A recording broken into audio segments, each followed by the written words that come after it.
Assalamualaikum warahmatullahi wabarakatuh. Bismillahirrahmanirrahim. Alhamdulillahi rabbil alamin. Wassalatu wassalamu ala sayyidina Muhammadin wa ala alihi wa sahbihi ajma'in. Qala al-imamul muallif rahimahullahu ta'ala wa nafa'ana bihi wa bi barakati ulumihi wa ghafara lahu wa li masyaikhihi wa li masyaikhina amin. Walil mar'ati khamsatun, adapun paling utamanya mengkafani bagi perempuan yaitu 5 perkara. Izarun, pertamanya kain, wa khumarun, dan keduanya kerudung, wa qamisun, dan ketiganya gamis, wa lafafatani, dan 2 helai kain.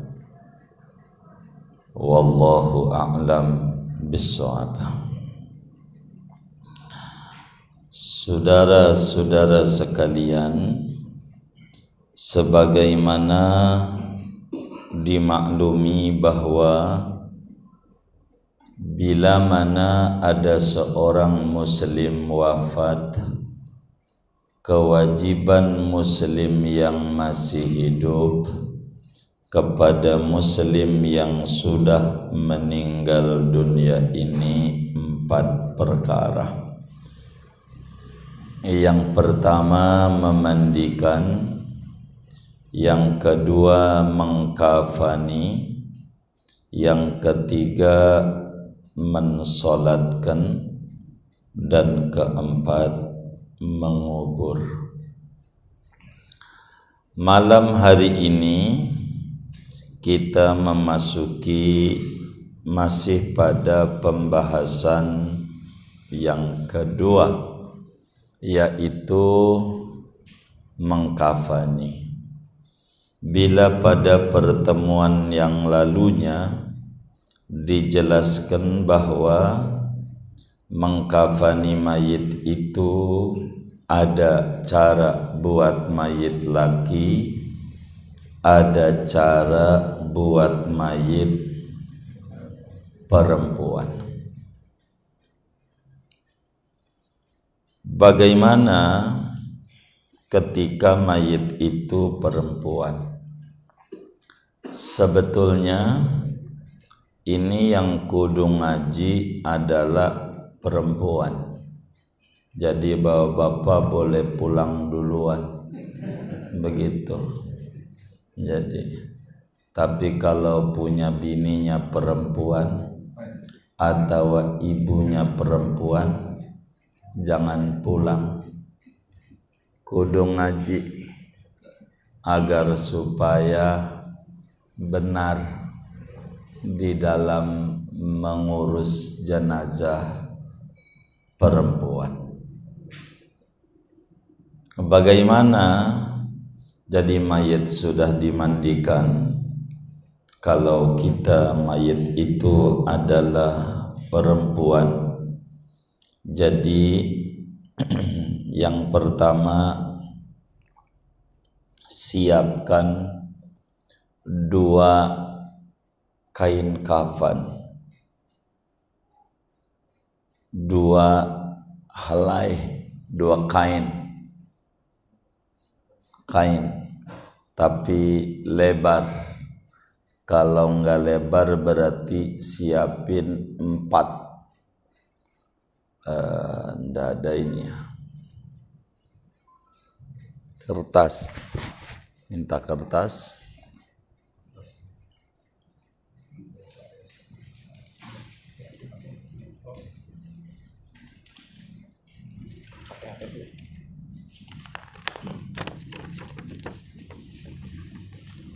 Dua lembar. Iya, ada semuanya aja.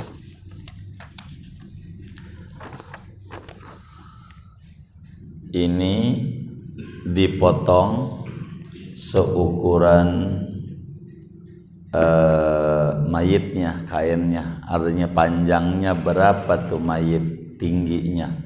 Anggap tingginya biar gampang 70 cm atau 100, lebihin jadi 120 buat ngikat bawah, ngikat pala gitu. Cara motongnya kayak begitu. Intinya dari tingginya orang tingginya 170, ya lebih aja 190 gitu. Intinya tujuannya buat ngikat bawah, ngikat atas.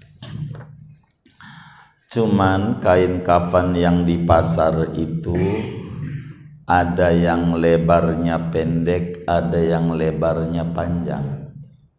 Kalau dia lebarnya pendek, anggap segini. Ini namanya lebarnya pendek. Maka mau tidak mau harus 4 untuk mendobel. Umpama ini, anggap dia mayatnya gede. Kalau ini kan kebungkus, ada yang gak kebungkus, mau tidak mau jadinya 2. Tuh, diginiin biar nutup. Seringkali yang di pasar itu lebarnya pendek. Kalau 2 helai nantinya jadi 1. Ketika ditutup ke mayit enggak bisa nutup. Mau tidak mau maksud 2 helai itu berarti 4 helai. Kalau kagak nutup jadi di double begitu. Tuh kan double. Ini buat naruh mayit. Jadi kan nutup semuanya. Kalau tidak nutup. Kalau nutup melebarnya cukup lebar 2 helai. Siapkan 2 helai buat lapisan terluar. 2 helai itu terluar. Ini anggap udah 2. Kemudian buat kain tuh sarungnya, rok buat dia roknya yang nutupi dari perut sampai dengkulnya sampai kakinya. Kain tuh rok, buat rok dia gitu, kain. Jadi ini pinggulnya buat nutup begitu, namanya rok dari pantatnya tuh. Udah nih buat rok begitu. Kemudian siapin baju kurung selembar lagi. Baju kurung tuh begini aja. Kalau ada gunting saya gunting. Punya gunting enggak?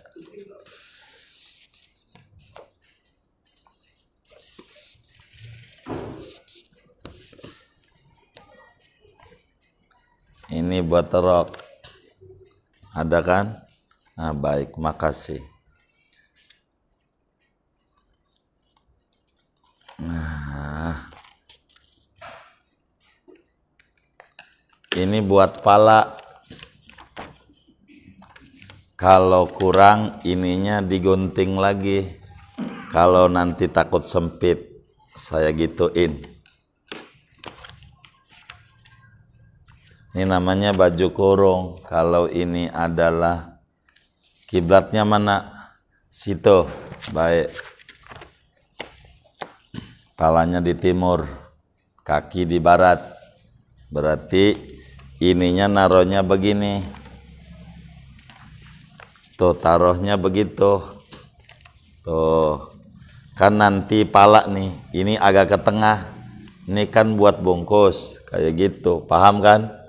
Jadi udah disiapin. Jadi kalau mayit tapi masih dibuka begini,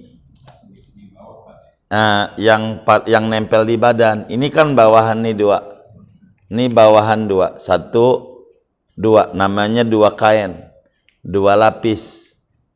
Nah, ini lapis ketiga yang nempel di badan, ini baju kurung. Jadi kalau ini mayit nanti nih ditaruh pala, masuk. Nih, ini kan gede nih. Namanya juga contoh doang ya. Tuh, kan ini anggap pundak. Tuh, kan begitu. Artinya naruh ininya kayak begini. Ini kan pundak nih.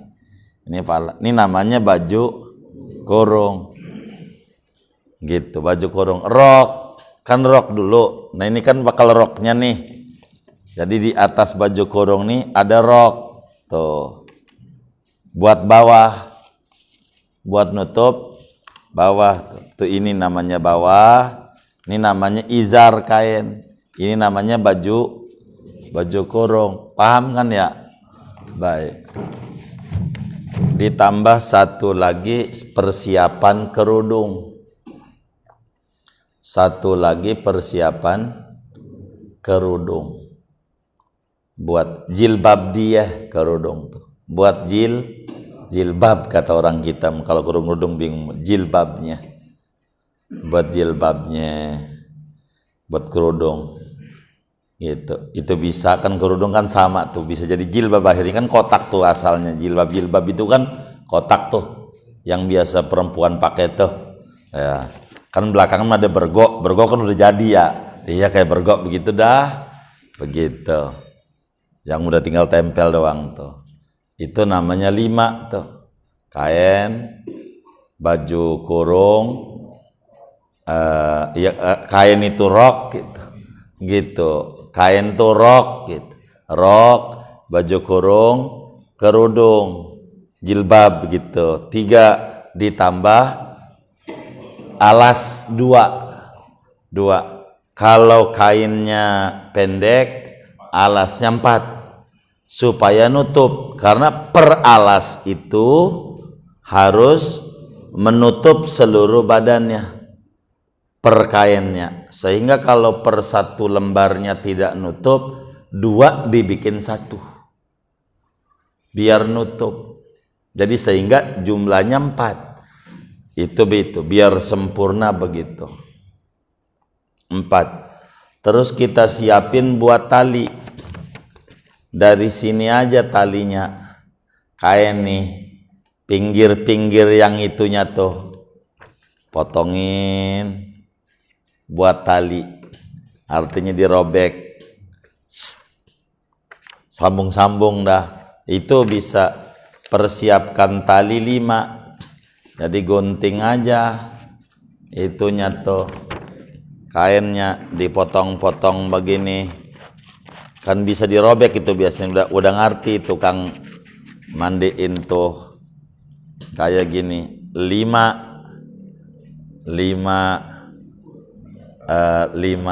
tali. 5 tali itu bisa dengan satu cara, wis bikin 5 aja dulu. Nah, 5 tali ini anggap aja ada 5 nih. Ini 5 ini bisa dibikin 1. Dibikin 1 tuh begini maksud saya. Saya gunting lagi dah.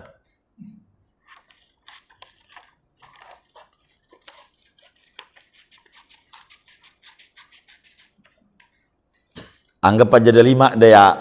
Begitu. Ininya digunting, ditempelin, diikat, disambung dari 5 tuh. Ini ada 2 cara nanti. Ntar saya ajarin caranya. Kalau jadi 5 tuh jadi 1.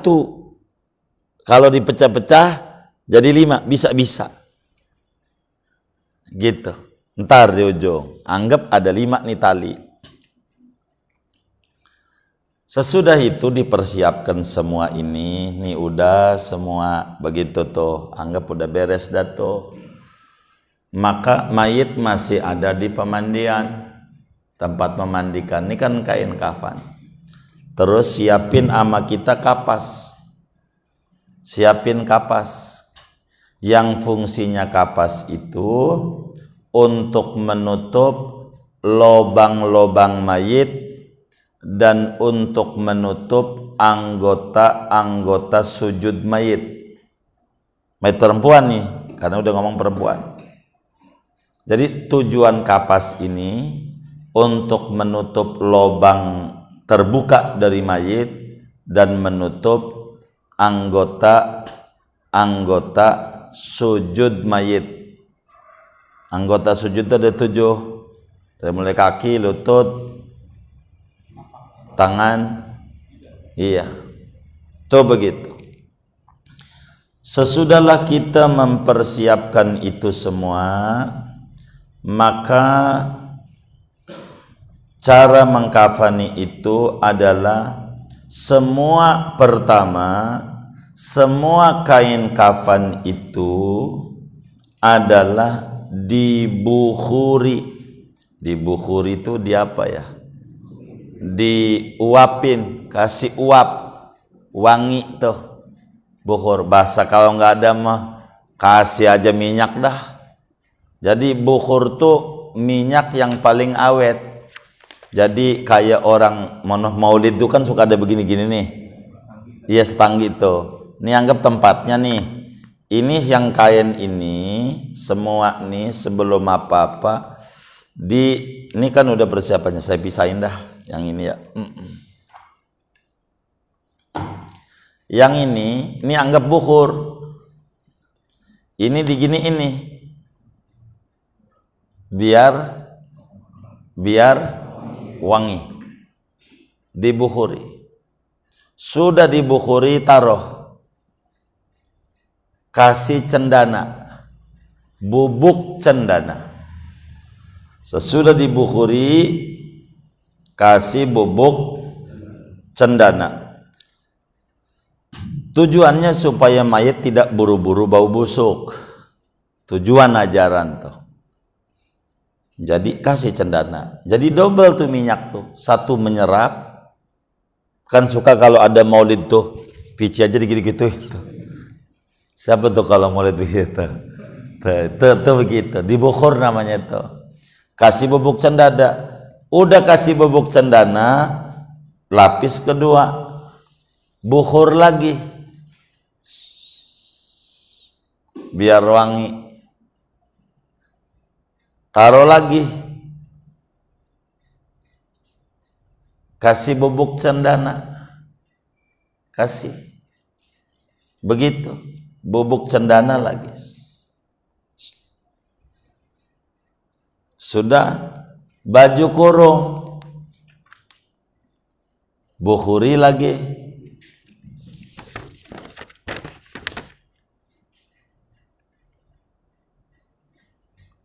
Taruh lagi, kasih bubuk cendana lagi. Kalau nggak ada minyak aja udah dah. Taruhnya begitu, jangan lempeng, kan nanti ininya buat pala di sini nih. Paham ya? Iya, artinya ininya jangan lempeng sini, jangan. Agak bawahan. Tuh. Rok. Ini kerudung kurang ini. Saya ini. Gitu, anggap ada dah. Gitu. Ini ya rok, digitu lagi, taruh di sini, kan nanti ke kaki nih, kan begitu. Nah, persiapan kan ininya harus dibuka nih. Buat mayit kan begitu tuh. Jadi kalau ada mayit kan tinggal ditarik doang. Ini rok, begitu tuh. Terus siapin kerudung, buat jilbabnya dia narik begini nih. Gitu, satu sama dibukhurin di ini, taruh tuh persiapan kerudung. Ini lempengnya dengan atas karena tinggal ngikat begitu doang di pala, narohnya lempeng mayit. Sesudah itu yang pertama kali dia dibawain si mayit itu dari bekas mandiin, kapas nih. Setiap kapas dikasih bubuk cendana. Setiap kapas bikin selembar-selembar tuh kapasnya itu, kasih bubuk cendana tiap kapasnya tuh. Kemudian sesudah itu si mayit yang di kamar pemandian tuh pertama kali kapas ambil dari kapas yang dipersiapkan, nyumpelin duburnya biar tidak keluar lagi dari lubang dubur, disumpel. Habis itu bikin cangcutnya. Tahu cangcutnya? Jadi cara bikin cangcutnya itu sempaknya sama dia terserah, tinggal dilobangin aja caranya, apa nyamping apa nganan. Intinya mayit itu sudah ditutup tuh ke apa namanya, kemaluannya, baru mayit digotong. Sudah ditutup tuh pakai sempak. Di tempat yang ini mayit menghadap kiblat sehingga pala di timur, kaki di barat. Ini cara sempurna. Rumahnya susah ini, jangan dibikin pusing tuh. Begitu. Yang penting dikafani aja dah.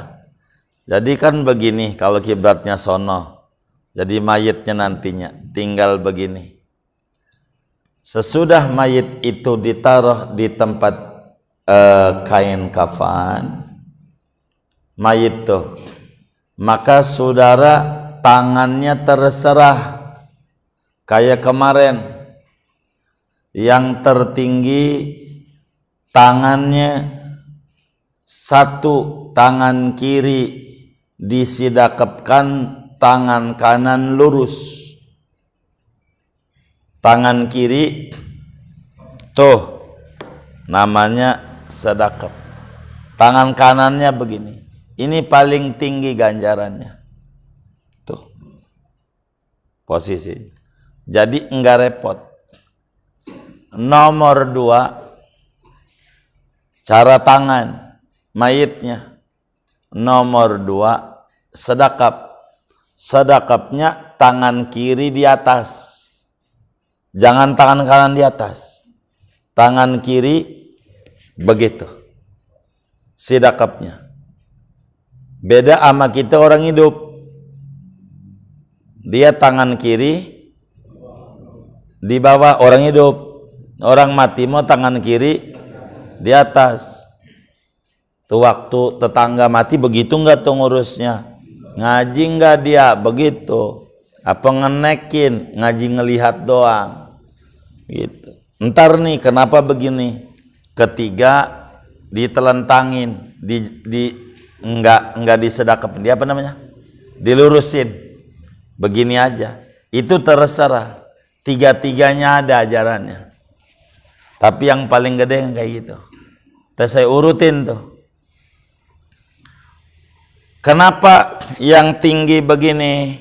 Jadi mayitnya dikuburnya nanti enggak repot. Kalau sedekapnya satu tangan doang mayitnya. Ini mayit laki udah nih sama kayak gini juga. Waktu ngaji yang lalu. Coba aja saudara tiduran. Contoh siapa mau contoh? Oh, baik, bagus saudari. Kiblatnya sono. Jadi nanti kita ngomong di kubur dulu nih terkait tangan. Jadi iya baik. Jadi mendingan pala kemari. Atau biar teman-teman lihat kiblatnya sono. Baik. Tangan kiri sedekap, tangan kanan lurus. Nah, jangan palanya sebelah sana Ustaduna. Ngadepnya sono jadi. Iya. Kan miring. Palanya di sono. Miring. Antumnya miring. Nah, iya.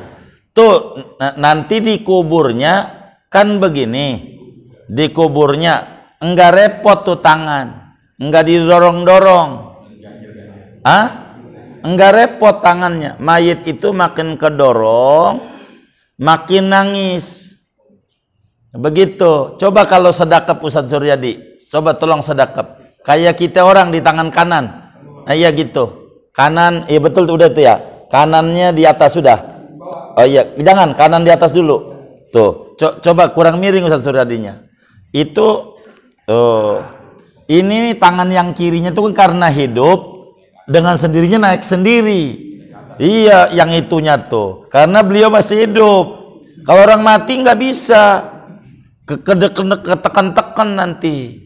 Maka kalau tangan kanannya lempeng, coba cari tangan kanannya lempeng, lempengin. Nah iya, gitu aja. Itu lebih enak di mayit, nggak perlu geser-geser sikutnya. Kan sikutnya nih lebih tuh, sikutnya tuh. Jadi akhirnya digini-giniin, nangis itu mayit. Begitu. Maka cara terbaik tuh begitu. Cara yang kedua, sedekap, tapi tangan kirinya di atas, Ustaz. Tangan kiri di atas. Iya, baik. Kenapa tuh tangan kiri itu di atas? Sebab mayit nggak bisa megangin. Kalau tangan kanannya di atas, lepas dia. Coba tangan kanan di atas. Itu lepas nantinya karena dia hidup. Karena dia hidup, dia masih bisa nahan. Orang mati nggak bisa nahan. Orang mati, maka tangan kanannya bisa lepas sendiri. Maka fungsinya tangan kiri ditaruh di atas ini supaya ngeganjel tangan kanan. Yang megangin tangan kanannya si mayit itu adalah tangan kirinya. Enggak berubah nantinya. Tuh begitu tuh. Cara ketiga, sejajar semua lempeng. Ah iya. Silahkan dari 3 cara tuh ada ajarannya. Yang mananya aja. Begitu. Tuh kayak begitu tuh. Silahkan. Karena bakal dikuburnya repot kalau sedekap dua-duanya. Gitu. Repot. Sudah cukup, Ustaz. Jazakallah. Moga tambah barakah beliau. Tuh begitu tuh. Tuh tujuannya begitu. Itu begitu. Jadi ini kita kasih tahu, Ustadz Suryadi dapat ganjaran dari Allah sejumlah yang ngaji ini. Ini dapat 100, dia dapat 100 dari Allah. Ini dapat ini, dia dapat. Karena bisanya dari contoh dia. Tuh begitu. Nyontoin tuh begitu. Kalau nyontoin bakal mati. Yang kagak nyontoin juga mati juga. Jangan takut. Mati juga, tapi nggak dapat ganjaran sebanyak dia. Tuh begitu. Namanya contoh tuh begitu. Ganjarannya. Mayat udah ditidurin. Dengan posisi ada 3 tangan. Pertama lurus semua. Pertama tangan kiri sedekap, tangan kanan itu yang paling banyak rahmat didapat oleh mayit. Kedua, sedekap tapi tangan kiri di atas. 3, iya, silahkan yang mana aja bila ditemukan model begitu di masyarakat, enggak usah diomelin. Ada ajarannya. Begitu. Terserah. Kami sampaikan semuanya supaya tidak ribut. Begitu tuh. Oh, yang umum saya dari yang 3 tuh, yang umum di mana? Enggak ada. Inna lillahi wa inna raji'un. Waduh. Sidakap ada sidakap, tapi tangannya di atas kanannya. Inna lillahi. Baik. Kalau diikat kurang adab tapi boleh. Kurang adab sama mayit. Kurang adab. Kurang penghormatan. Tangannya jangan diikat. Makanya kenapa ada orang barangkali tangan diikat, karena tangan kanannya lepas, dia nggak pakai tangan ke kiri di atas. Kemungkinan kalau ada yang diikat begitu. Tapi kami belum temukan itu. Barangkali kalau sampai ada kan ditanya, kemungkinan kenapa diikat, karena dia tahu tangan kanan ini kalau di atas nih dikubur bakal begini. Wong kagak ada yang megangin mayit kan udah nggak bisa nahan, udah mati. Padahal tangan kiri ini tujuannya fungsinya nahan tangan kanan. Yang enak begini, kalau begini wis mayitnya enak. Ama yang nurun di kubur enak, nggak perlu didorong-dorong, nggak ada. Kalau ini nih bakal begini-begini nih, kan ngeganjel. Dan itu nangis setengah mati mayit. Karena dicabut nyawa itu sebagaimana kajian kita yang lalu, dibacok 300 kali masih ringan, masih sakitan dicabut nyawa, belum hilang sakit cabut nyawa, dipegang-pegang tuh nangis dia. Begitu. mayit itu. Jadi sesudah itu kemudian si mayit ditaruh di tempat yang sudah disediakan dengan posisi tempat ini nanti kalau tadi kan nyontoin posisi bakal dikubur dari posisi tangan, iya gitu. Jadi mayit sudah masuk pada tempat kain kafan yang sudah itu begitu. Nah kain kafannya nih sebelum ngomongin mayit kayak seperti yang lalu, biar afdal diambil barakah ayat Quran surat Al-Qadar, ditulis pakai ludah saja kain kafannya nih, surat Al-Qadar, jangan yang terluar yang bakal nempel aja nih, kan ditaruh tuh sama mayit bakalnya, ininya pakai ludahnya. Bismillahirrahmanirrahim. Inna anzalnahu fi lailatul qadar wa ma adraka ma lailatul qadar sampai salamun hiya hatta matla'il fajar. Di antara manfaatnya biar mayit tidak bingung ngadepin soal mungkar nakir yang serem. Malaikat itu matanya biru menyala, membawa palu, kata Nabi. Yang siap mau digebukin yang mana palu itu kalau diangkat orang sedunia kagak keangkat, berbicara beratnya. Berapa ton tuh? Dipukulin sama badan kita kalau enggak mampu jawab. Makanya kalau kami mau lebih seneng ngaji begini daripada saudara mikirin corona mulu mati juga, mendingan mikirin siap-siap bekal ngadepin di kubur, itu jauh manfaat. Biar jangan habis baca-baca sarser yang kurang manfaat begitu. Ini hanya nih supaya kita nih bagaimana persiapan, wong kita bakal mati. Malam pertama dikubur, kalau hidup mah enak, pengen minum, neng ambil. Siapa yang ngambil minum kita? Siapa yang ngambilin makan kita? Kalau pegel siapa yang mijitin kita? Kalau gelap siapa yang nyalain lampu kita? Tak ada. Kecuali sekarang harus dipersiapkan masih hidup. Inilah yang paling penting untuk dipikirin sama kita. Kita mati-matian bini kita, enggak bareng juga matinya. Enggak ngurusin kita juga. Mendingan kita pikirin diri sendiri, ini supaya penting. Di akhirat nanti enggak ada siapa-siapa yang bisa nolongin kita kecuali kita sendiri.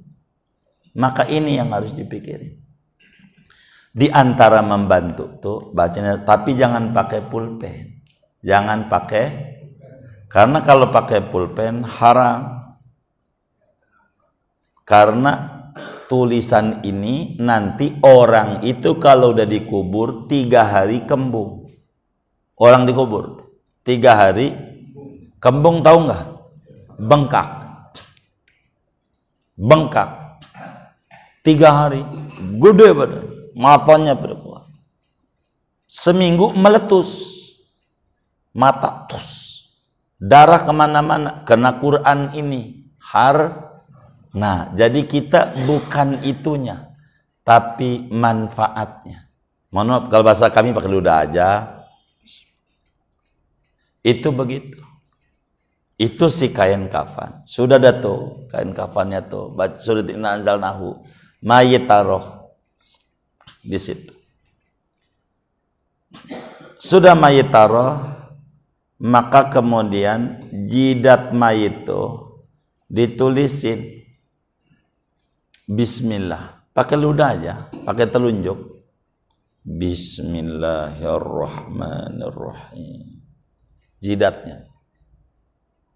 Ini biar selamat dari azab kubur. Tulis pakai tangan aja. Nggak usah pakai pulpen. Karena kita manfaatnya. Dadanya tulis la ilaha illallah Muhammad Rasulullah. Dadanya di sininya. La ilaha illallah. Muhammad Rasulullah. Tulis. Tuh ajarin nama ambil perempuan. Kalau kita itu bini kita mati begitu. Kita juga sama bilang sama bini habis ngaji, ntar kalau gua mati tolong jidat gua diginiin. Gitu. Emang lu mekasin. Nih bukan, jangan sampai ilmu masuk ke kubur. Kalau kita pelit gua kagak bagi. Akhirnya orang kalau mati manggil kita. Pas kita mati kagak ada yang nyoretin. Pelit. Hah? Iya, masuk kubur.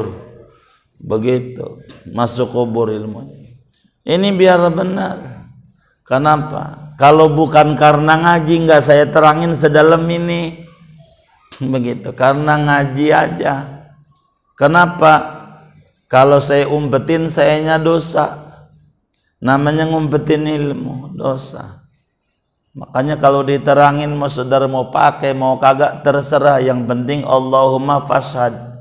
Ya Allah, ilmu Rasulullah udah saya sampaikan sama umat. Terserah umat mau pakai mau kagak, yang penting kami udah sampaikan. Biar kami tidak dosa. Karena kewajibannya nyampein. Enggak wajib maksa orang. Begitu. Ini ajaran. Sudah kemudian mayit itu ditulisin tuh, kapasnya udah dimasukin waktu di sana, maka kemudian itu kain kafan ini udah ditaruh semuanya dengan si benangnya ini nih.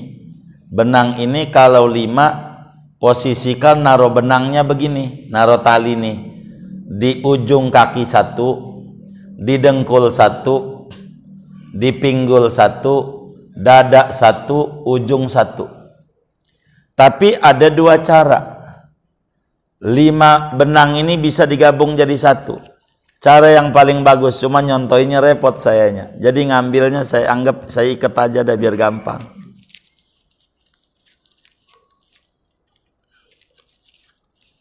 Saya ikat. Bismillahirrahmanirrahim. Mudah-mudahan nggak putus.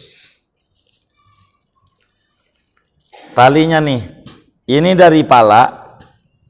Ini kalau 5 begini, kan 5 kan panjang dari ujung ketemu ujung, dibikin 1. Ini ada 2 cara. Ini yang paling bagus sebetulnya cara ini, nggak mereber kemana-mana.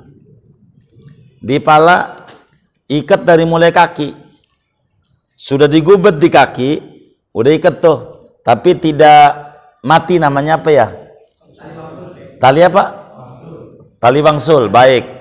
Sesudah tali wangsul, ininya ditarik di lutut, nih di belakang, diputer. Kan biasa kalau pakai dus begitu tuh, ingat nggak? Kan talinya 1 tapi gubetannya banyak. Nah, itu paling bagus. Digubet lagi di sini nih, ya kan? Mohon maaf karena ini bukan orang, nyontohnya saya susah. Kalau praktek gampang. Kalau tali rapia panjang, ikat lagi di tengah nih, tarik lagi sampai putar lagi begitu tuh. Paham ya? Masukin, tarik lagi, gubet lagi tuh di dada, tarik lagi, ambil ujung pala. Jadi waktu dibuka tali pocong, yang copot tali pocong doang sama bawah. Ini nggak acak-acakan karena keikat ini kendor. Paham nggak? Tapi kalau 5, ini 1 tali pocong ini ngacak kemana-mana ininya nih. Jadi ininya keikat dengan tali ini. Paham nggak ini dengan gambaran ini? Iya. Jadi terserah saudara. 5 tali itu digabung jadi 1 atau dibikin 5, terserah. Begitu. Yang bagus dibikin jadi 1. Kalau dibikin 5 nggak apa-apa. Jadi itu berarti tiap sisi ikat tali wangsul, ikat wangsul begitu ya. Tiap ini wangsul. Kalau ini enggak, jadi tinggal copot 1, ngendor semua. Begitu. Kan ngendor kalau dicopot tuh, rapet jadi mayit itu. Itu kayak begitu. Kemudian kafan ini sudah ditaruhin segala macam, mayit lobang-lobang yang terbuka ditutupi kapas, hidung, telinga, tutupi kapas, dibunderin tuh, biar jangan sampai binatang melata masuk. Tutup. Kalau dubur kan sudah tuh, waktu di kamar mandi, kalau nutupin dubur biar enggak banyak orang maksudnya. Kemudian sesudah kapas itu anggota sujud kasih kapas lagi, dari kaki, lututnya, tangan, begitu, jidatnya kasih kapas yang sudah dikasih bubuk cendana, begitu, dikasih semuanya. Sesudah dikasih semua, kan ditutup tuh pakai kain, rok kalau bahasa kita orang, baju kurung, siapin kerudung, dari bawah nutup. Maka cara nutupnya yang helai kiri di bawah, yang kanan di atas. Saya anggap ini mayit, sudah dimasukin, tinggal kerudung. Ini yang pertama dari baju kurung dulu, kiri di bawah, ini kiri, terus kanan. Yang nomor 2 yang nempel di badan, kan nomor 2 nih sebelum paling terluar, kiri lagi, habis kiri kanan lagi. Cara nutupnya yang kanan selalu di atas, terus kiri lagi. Ini lebih lebaran ini. Kalau nggak lebaran kan nggak nutup yang bawahnya. Bawah paling di nomor 2 tuh rada pendek, terus aja kayak begitu, pendekan dia.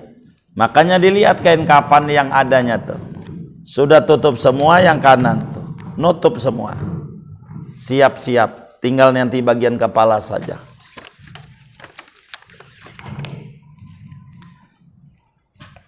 Jadi sudah itu diletakkanlah dia, baju kurung udah dipakai, rok sudah, tinggal kerudung, tutup kerudung, sudah rapi semua. Mau dikasih sifat mata silakan, kasih lipstick boleh, kasih bedak biar cantik mayitnya, nggak apa-apa.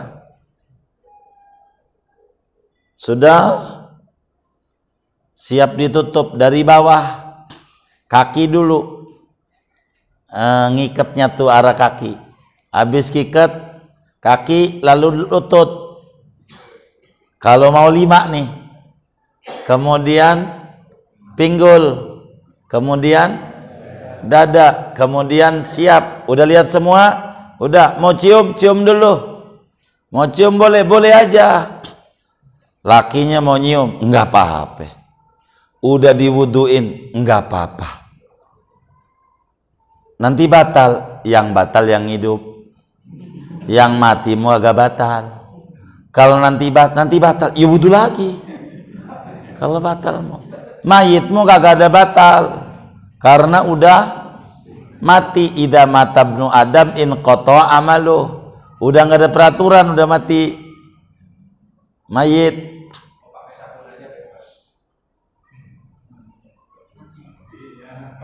Apanya? Jadi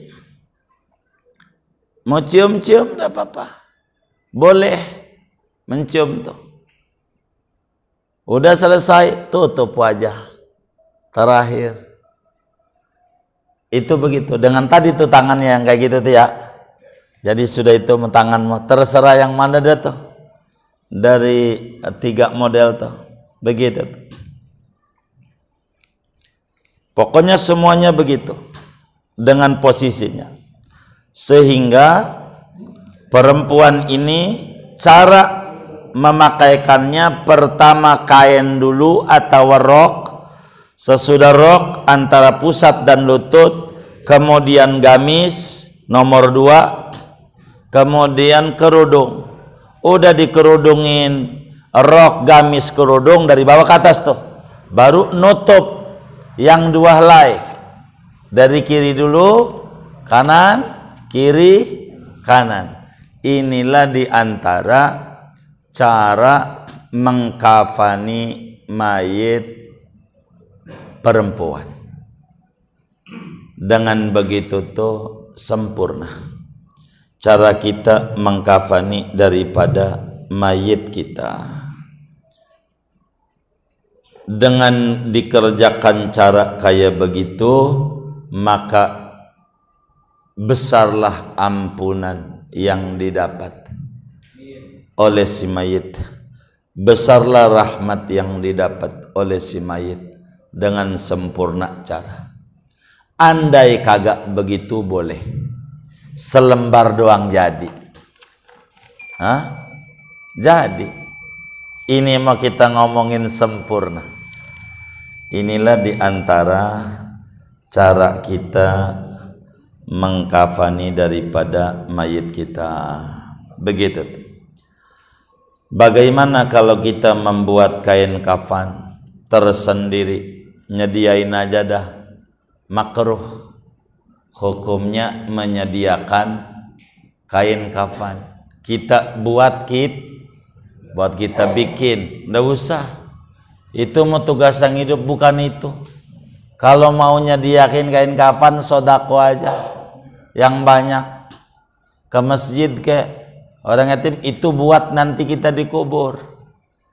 Kafan mau tugas yang hidup dah, terserah pakai karung goni ke, terserah si hidup gitu. Mau ditaruh atas pohon ke kagak dikubur, urusan si hidup, urusan kita mah mikirin amal dulu. Begitu. Makruh kita menyiapkan kain kafan, ndak usah kita tuh begitu, kecuali bila kita tabarukan dari asarus salihin, boleh. Sahabat Nabi itu ada beberapa sahabat minta jubahnya Nabi yang gede itu untuk diselepin buat kain kafannya. Kadang dipotong-potong tempelin, tabarukan. Ada ajarannya. Sekedar syarat doang, dikit, enggak apa-apa. Kayak begitu. Sebab dulu Sayyidina Abdullah pernah minta sama Nabi untuk kain kafan, dikasih sama Nabi. Nabi, saya minta baju dong buat kain kafan nanti, bekas engkau. Kasih sama Nabi. Dan hendak diomeli nama Nabi, menunjukkan boleh kalau bekas orang soleh. Begitu orang soleh, asarus solehin. Silakan.